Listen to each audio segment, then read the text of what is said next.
लोहागढ़ से जल लाकर भगवान शंकर का जलाभिषेक करने के लिए कावड़ियों का जत्था गुरुवार की शाम पटियाला से रवाना हुआ है। गणेश मंदिर से पैदल यात्रियों को जत्थे को डीजे की धुन पर भक्ति गीतों की प्रस्तुतियों के साथ रवाना किया गया।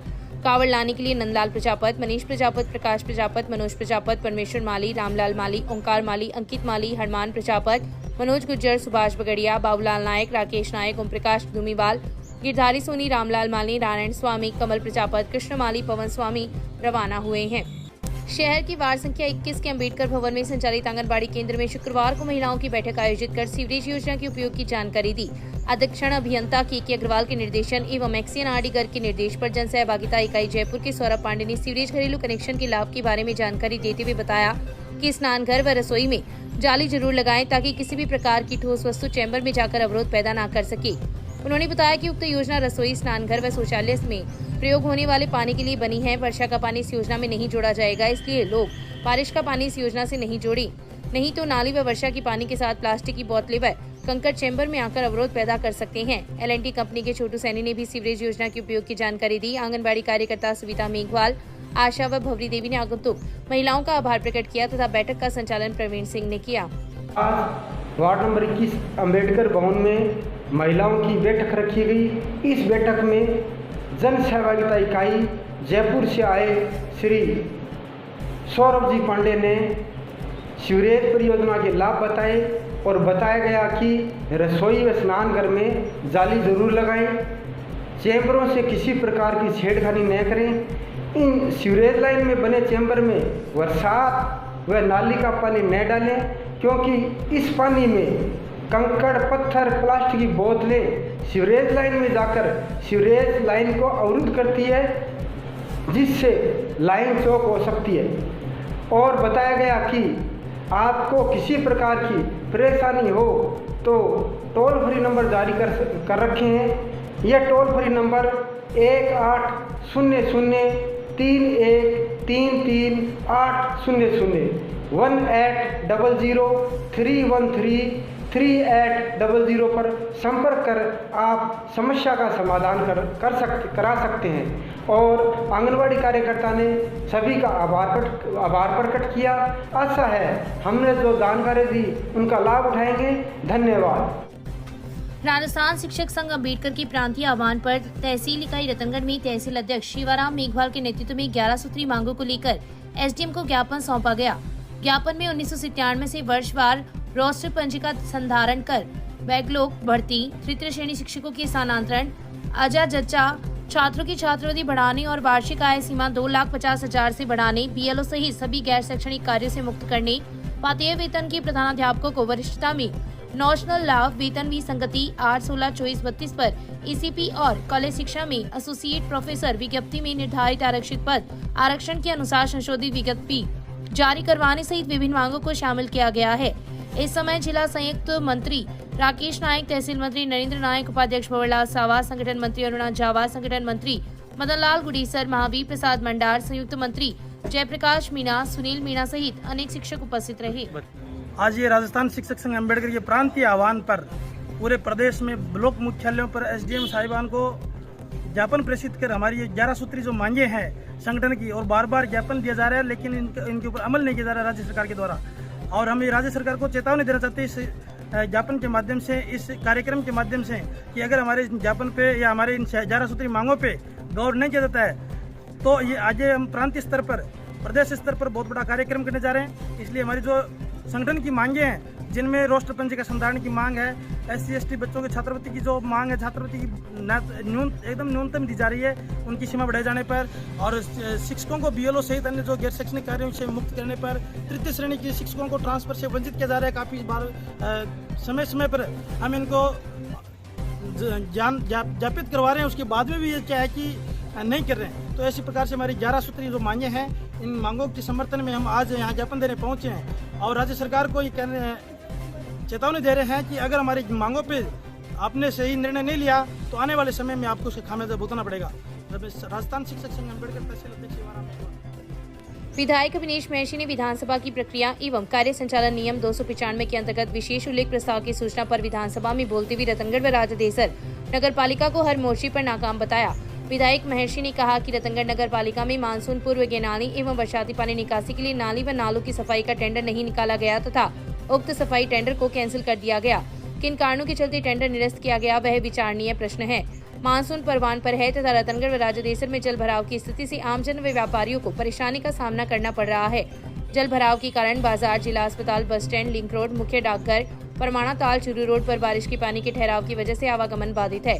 दूसरी तरफ उन्होंने कहा कि सीवरेज योजना के नाम पर चल रहे करोड़ रुपए के कार्य पर प्रभावी नियंत्रण नहीं होने से शहरवासी पीड़ा भुगत रहे हैं। सड़क निर्माण कार्यों में ली जाने वाली सामग्री गुणवत्ता पूर्वक नहीं होने के कारण हाल ही में बनी सड़कें टूट चुकी है तथा कई मार्गों पर सड़क में गहरे खड्डे बने हुए हैं, जिससे बड़ी दुर्घटना घटित हो सकती है। बेतरतीब ढंग से हो रहे कार्य को लेकर RUIDP के अधिकारी एवं पालिका प्रशासन उदासीन बना हुआ है। इसलिए इन निर्माण कार्यों की जांच करवाकर प्रभावी कार्रवाई की जानी चाहिए ताकि लोगों को राहत मिल सके। राजदेसर कस्बे में सफाई कर्मचारियों की भर्ती 2018 में लगे कर्मचारियों ने अपनी स्थायी मांग को लेकर कार्य का बहिष्कार तीसरे दिन भी जारी रहा। कर्मचारियों ने पालिका अध्यक्ष तथा अधिशासी अधिकारी के खिलाफ जमकर नारेबाजी की। पूर्व पालिका अध्यक्ष गोपाल मारू अपने कार्यकर्ताओं के साथ सफाई कर्मचारियों के समर्थन में धरना स्थल पर पहुंचे। मारू ने कहा कि जब साल पूरे हो जाने पर भी इन कर्मचारियों को स्थायी नहीं करना इनका शोषण है। मेरे कार्यकाल में ये भर्ती जिला कलेक्टर कार्यालय लॉटरी सिस्टम से हुई। इन कर्मचारियों को स्थायी करने हेतु नगर पालिका की साधारण सभा की बैठक रखी, जो राजनीति के कारण बार बार निरस्त की जा रही है। इन सफाई कर्मचारियों का शोषण किया जा रहा है। सरकार इनका 2020 में पूरा होगा तब वोट था, उस वक्त इनको इनका फिक्सेशन कर देना चाहिए था। आज 5 साल के बाद इनका फिक्सेशन नहीं हुआ। हर रोज ये नए नए बहाने लाते। हाईकोर्ट में ये चले गए, हाईकोर्ट ने भी कह दिया कि इनको नियुक्त कर दिया जाए, लेकिन बोर्ड में 2 बार मीटिंग आउट कर दी, मीटिंग निकल गई, लेकिन इनकी कंट्रोवर्सी की वजह से इन लोगों को इनको परमानेंट नहीं करना, इसलिए इन्होंने वो मीटिंग भी 2 बार कैंसिल कर दी। इससे शर्मनाक बात क्या होगी? गरीब लोगों का हक मार रहे हैं, तो शर्म आनी चाहिए कि निंदनीय काम कर रहे हो आप।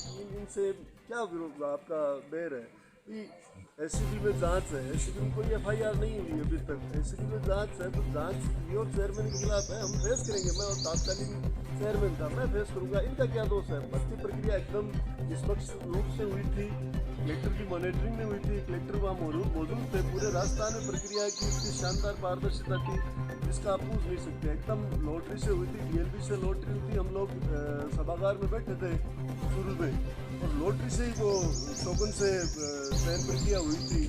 आप इस बार अब भी भर्ती करवा रहे हो, देखना आप क्या घोटाला होता है इस भर्ती में। हमारी टाइम तो भर्ती होती भारतीय जनता पार्टी की राज में। अखिल भारतीय कांग्रेस कमेटी द्वारा नियुक्त जिला कांग्रेस कमेटी के अध्यक्ष इंद्राज खिच्चर शनिवार की दोपहर 3 बजे जिला कांग्रेस कार्यालय में पदभार ग्रहण करेंगे। खिच्चर को पूर्व जिला अध्यक्ष भंवरलाल पुजारी कार्यभार ग्रहण करवाएंगे।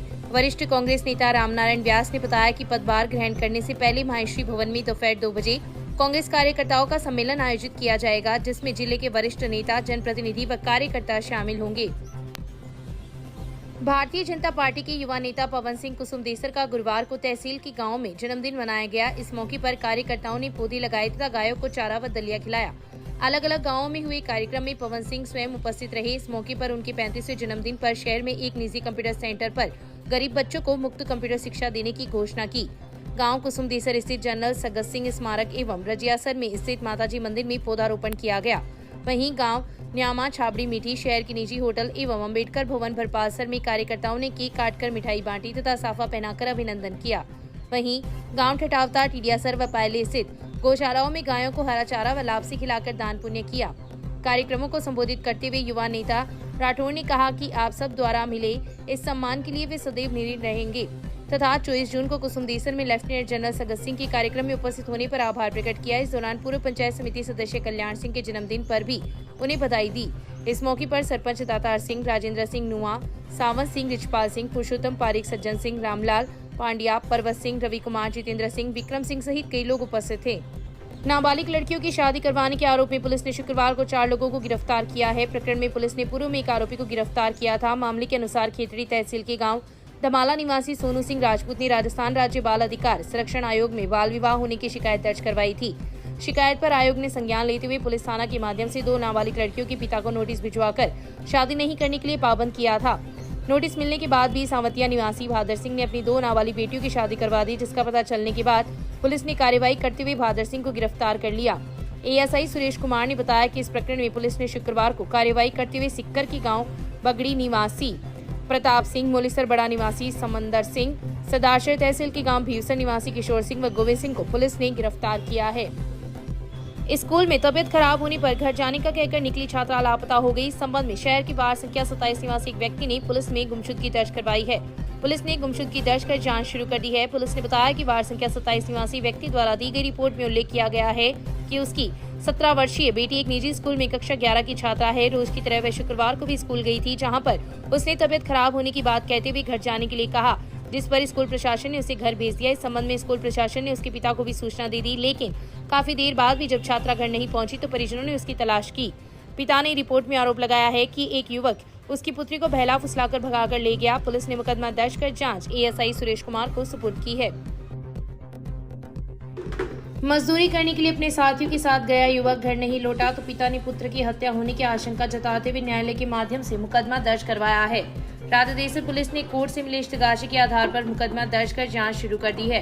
पुलिस ने बताया कि रतनगढ़ की गांव सिमसिया विदावतान निवासी 77 वर्षीय पूर्णाराम जाट द्वारा दायर इश्तिगाशी में उल्लेख किया गया है कि उसके घर पर गांव बिना देसर व बंडवा के 4-5 लोग आए तथा उसके पुत्र बुधराम को मजदूरी करने के लिए कोलकाता चलने के लिए कहा, जिस पर ये लोग 8 जून को कोलकाता चले गए। साथ गए सभी लोग अपने अपने घर लौट आए, लेकिन बुधराम जाट घर नहीं लौटा। जब इस संबंध में इन लोगों से बात की तो ये संतोषजनक जवाब नहीं दे पाए। पिता पूर्णाराम ने आशंका जताई है कि इन लोगों ने उसके पुत्र की हत्या कर दी। पुलिस ने कोर्ट से मिले इश्तिगाशी के आधार पर मुकदमा दर्ज कर जांच शुरू कर दी है। मामले की जांच थाना अधिकारी रतनलाल कर रहे हैं। मोमासर में गुरुवार रात 6 ज्वेलर्स की दुकानों में सेंधमारी करने वाले डकैतों और पुलिस के बीच रात भर फायरिंग हुई। मामले के अनुसार मोमासर में कुछ ग्रामीण जागरण से लौट रहे थे। इन ग्रामीणों ने शोर मचाया तो डकैतों ने बंदूक दिखाकर धमकाया। इसके बाद डकैत भागने लगे तो ग्रामीणों ने पुलिस चौकी में तैनात जवानों को सूचना दी। मोमासर चौकी के जवानों ने भी मुस्तैदी दिखाते हुए तुरंत थाना अधिकारी श्री डूंगरगढ़ को सूचना दी। इसके बाद मौके पर श्री डूंगरगढ़ से भी पुलिस पहुंची। गांव मोमासर के ग्रामीणों ने भी पुलिस का साथ दिया और निजी गाड़ियों से डकैतों का पीछा किया। श्री डूंगरगढ़ पुलिस की सूचना पर चूरू जिला पुलिस भी एक्टिव हुई और मोमासर से भागकर हाईवे चढ़ने वाले लुटेरों को राधादेसर में ही चिन्हित कर लिया गया। यहां से पुलिस को चकमा देकर भागने का प्रयास किया तो रतनगढ़ पुलिस ने आगे घेर लिया। यहां पर पुलिस की नाकाबंदी देखकर डकैतों ने पुलिस पर फायरिंग भी की और नाकाबंदी तोड़ भाग गए। लुटेरों के पीछे राधादेसर रतनगढ़ पुलिस की गाड़ियां दौड़ी और सामने से फतेहपुर पुलिस की गाड़ी भी आ गई।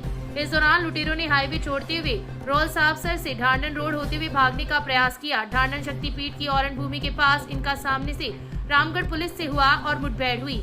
मुठभेड़ में एक डकैत के मारे जाने और बाकी लुटेरों के माल सहित फरार होने की सूचना है। पुलिस सूत्रों से अभी तक प्राप्त जानकारी के अनुसार लुटेरे अभी भी पुलिस की पकड़ से दूर है और पुलिस उनके पीछे लगी हुई है। हालांकि मुठभेड़ और एनकाउंटर की अभी तक आधिकारिक पुष्टि पुलिस नहीं कर रही है। बीकानेर जिले में वहाँ पे रात को हथियारबंद डकैती हुई थी।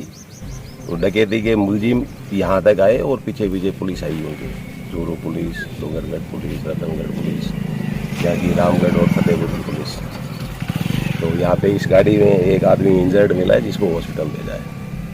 और सर क्या और कहाँ की कोई और भी इंजर्ड है क्या इसमें? और इंजर्ड है, उनका पीछा कर रहे हैं। यहाँ भीड़ में है, अभी भीड़ को कोर्डन कर रखा है और उनकी तलाशी जारी है अभी। Okay, thank you. बीकानेर इलाके में 5-6 दुकानों में वहाँ लोगों की जाग होने पर और लोगों का पीछा करने पर वो लोग भागे वहाँ से और उसके बाद आगे उन्होंने कंट्रोल से मारकर चूरू में और नाकाबंदी करना शुरू किया।